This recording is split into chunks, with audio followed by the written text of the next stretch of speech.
Hey mamas, if you find yourself busy and juggling a lot and exact schedules of times laid out throughout the day just don't work for your homeschooling schedule, you know what I'm talking about. 8 o'clock math, 8:15 reading, you know that schedule. And that schedule actually leaves you feeling like you failed when you need to take extra time to explain something or help a child through their emotions or change a dirty diaper. And honestly, some days we just need to push that pause button with zero guilt. If you're like me, you truly hate wasting your valuable time as it already took you a lot of time to create those wonderful homeschool plans.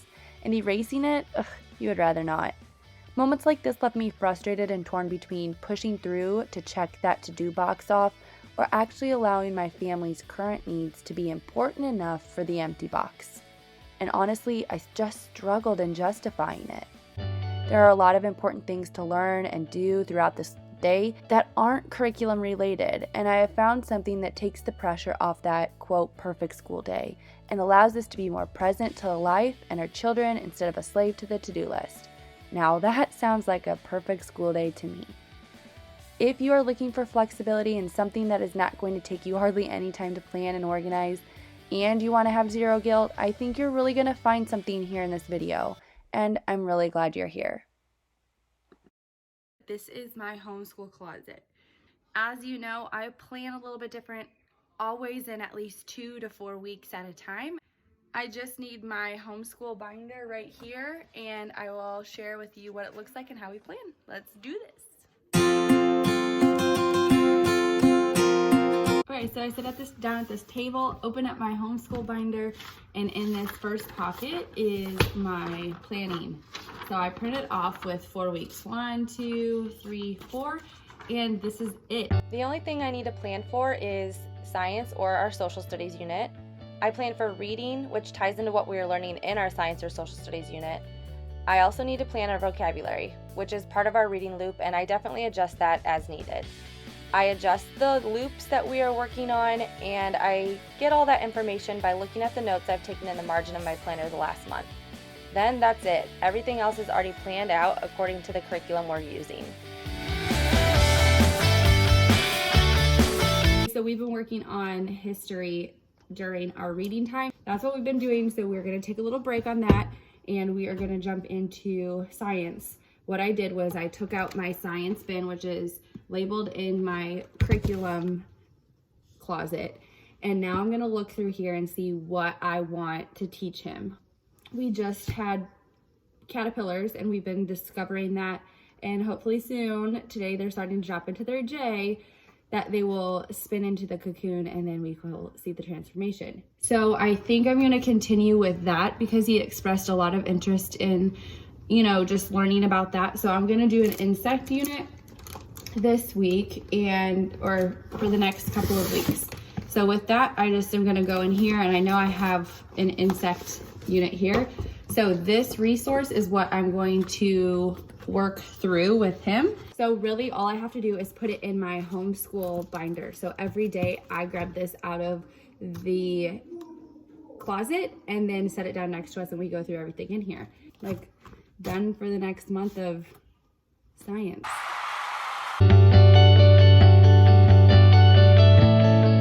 Right now, specifically, I'm looking at his vocabulary sheet and making sure that we have enough to last the next 4 weeks. And right now, he is finishing with lesson 2 of the literature Bright Lights, and he will almost be done with that. And then we're going to go into a word study out of the Mega Words books, which I love those books. And he will work on this. And it looks like we have enough to do for the next 4 weeks.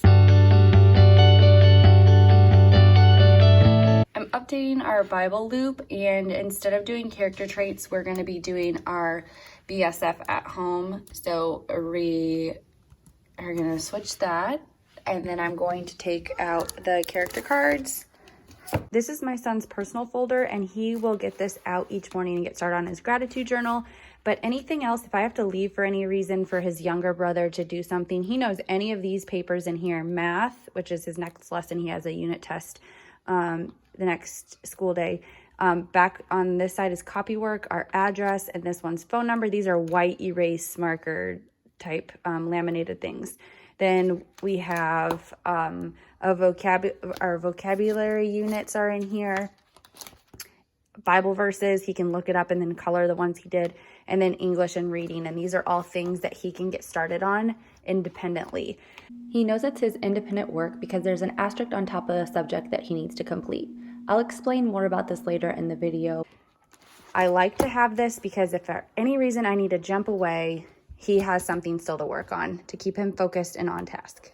Something also worth noting is I think it's very important while you're sitting down and planning what you want your weeks to look like is to remember the pillars of why you homeschool. So remembering that you are unique as a homeschool family, and to make sure that your days and your planning all align to what is important to you.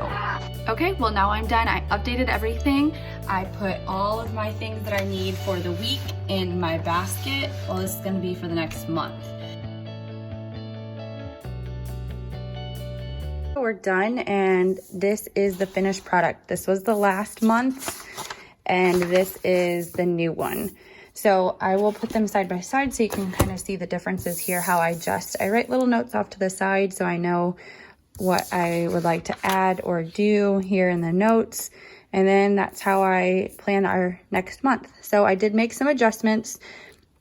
We have Matthew C that we use. We're always going to be using Matthew C, so I just put Matthew C in there. I added all about spelling, primary arts of language with writing, because I was having to write that in here and it was just getting to be a lot. So then for this next month, are going to be doing the science unit for investigating science, insects, and spiders. And then Spanish, we're working on the complete book of Spanish. Those are different, you can see, than previously, so I just adjust. Then the other thing that I adjusted, our elective loops changed a bit, and then reading changed in here. We kept vocabulary and reading lab. Actually, last time I didn't have reading lab in there, so I'd have to write it in. Sorry, reading lab. So instead, I adjusted that. We have a reader that we use. The reason why I did this is we are done with our reading curriculum. So I am using our science to plug into more reading. For that, then I decided to pull any books that I have about insects. So I stuck them in our basket here. These are all the books about insects that I have at the house. So these will be in there. And when we get to reading, that's what a science book is. All the materials that we need are right in here. I won't be pulling anything out to prepare for the day. It's all going to be in here for the next month. And then I updated here. We had spelling and writing, and I would just check it off. I really liked the idea of checking off writing and checking off spelling once we get done with it. I'm such a checklist person, so our IEW includes both the spelling and the writing. We had been doing worship songs with books of the Bible, so I just added worship, and this means 1, 2, 3, 4, 5 days we'll do that. Then we are doing a prayer board. I added that in so that we can be praying for other people. We're going to take those prayer requests and pray scripture over those prayer needs. So what you see here are cards that are from a product called Kids Praying Scripture Over Themselves, which includes about 20 others that you don't see here. I'll post the link in the description box below. I did create them and I love them. It is just strictly scripture.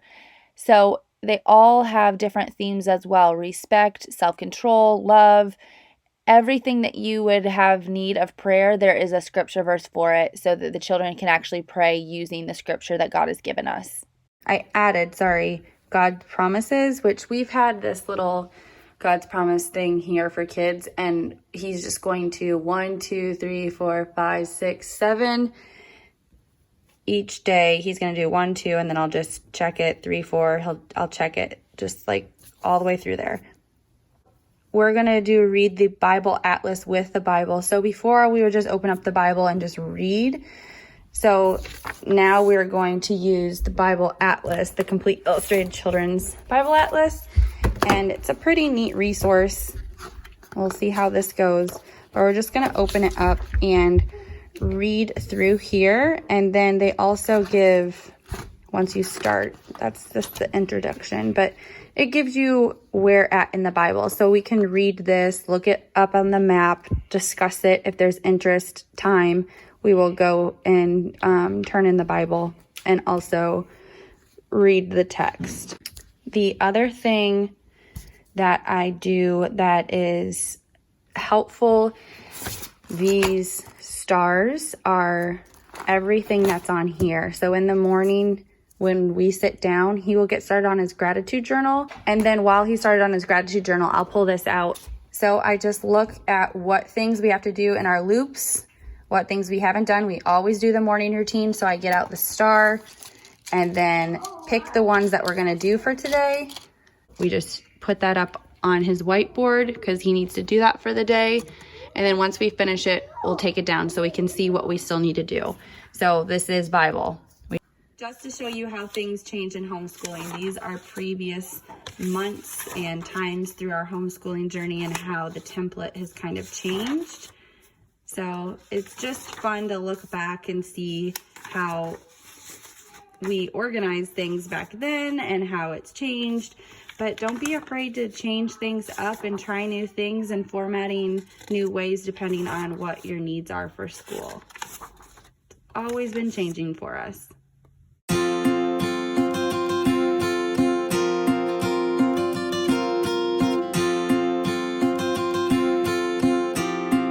I'm going to give you a rundown of what it looks like if we are in April and we do school today. I'm making this date up, but say it is the 4th. I'm gonna write a 4 right here as well. And then after we do each thing, I'm gonna check it off. So I can make sure we get all of these done. And then we're going into a loop. What a loop is I choose one of these to do, and then the next day I choose something else. So for our Bible, we are going to do this each day. So the first day I'm going to check here for worship and prayer board. Then also we will do one of these. So say we do Bible verse tabs on the 4th. Then we will do math curriculum, and then I'm going to record the curriculum that we did, the lessons we did down here with math. So if we did lesson 10A, I'm going to write that down here. Then we're going to come up here, if I did the fact family board as well, to review over his facts. I'm going to do that. When we're done with writing and spelling, we're going to check it off there, and then also record it here. If it was lesson 9, I'm going to write that there. Then we're going to pick which one we want to do for reading. If we do a science book, then I'm going to write the title of the science book. Reading lab, I'm going to write the color and the number because that will help me know what we've done. Vocabulary, I'm going to write the page number because I already, and then write the curriculum that we use down here. The other thing is the Christian liberty nature. So if we do pages 5 through 10 that day, I'm going to write it there. Then when we go into general studies, I'm simply just checking that off and recording it down here, investigating science, insects, and spiders. This is kind of cramped right here, so I can either record it here or actually record it here. And I think what I'm going to do is record it up here. So I'll do like page 7 through 8 today or whatever. And then the electric loop is choosing one of these to do. So let's just say we did art for the day. So I'm going to check that off. Then maybe we did something else, or I have notes that I want to do and I write it right there. Okay, we come back the next day and say it's the 5th. So I'm going to add a 5 up here and put a 5 up here. And then we did the gratitude journal. We did all of these. So I'm checking them off because it's the second day of the week, or our school week. It's the second day. Then we're going to do worship in the prayer board again on the second day, and then we're going to pick something that hasn't been checked off. So maybe we do BSF today. And then math, we're going to do the curriculum, and we're going to do the next lesson. So he's going to be in, maybe he got that one done really well, so we're going to go to 10F. It's Matthew C. So if you understand Matthew C, you'll understand that right there. Then he did writing and spelling, so we're gonna write, okay, so then he did lesson 10, And this is how we record this. And then we already did this, so in reading today, maybe he's going to read a science book about, we're doing insects right now, so then I'd write the science book. I'm just going to write the book right here, but we'd write the name of the book here. And then for science and social studies, remember we're doing that investigating science, insects, and spiders, so we would probably just do the next page. So do 9 and 10, and then I choose another one from here that we haven't done. So maybe we do Spanish. And in Spanish we did pages maybe 1 and 2. Same thing. And then maybe we don't have school for the next 2 days. And then we just write the day. So then I just come up here and do that. And then we come back days later and then we pick up on the 20th. So we still follow this loop to make sure that we're getting everything that we want in on our schedule. The one thing about homeschooling is you're always adjusting. And if you're not adjusting, maybe your kids are a little bit older. I don't know, I have younger kids, so I feel like it just changes so much. So that's what I'm doing, and hopefully that'll help you, inspire you, that homeschooling doesn't have to take a lot of time to prep for. I spend maybe 2 minutes every week to prep for homeschool. Some weeks I don't spend any time prepping for homeschool. So it can be done. And that's it, guys. Thank you so much for coming and watching my YouTube video. I would love to connect with you on social, so come find me there. Also, if you have any questions, feel free to reach out. I'm an open book and love to chat with you. I am so thankful that you have made me a part of your homeschooling journey. I hope you guys have a wonderful, blessed day, and I will talk to you soon.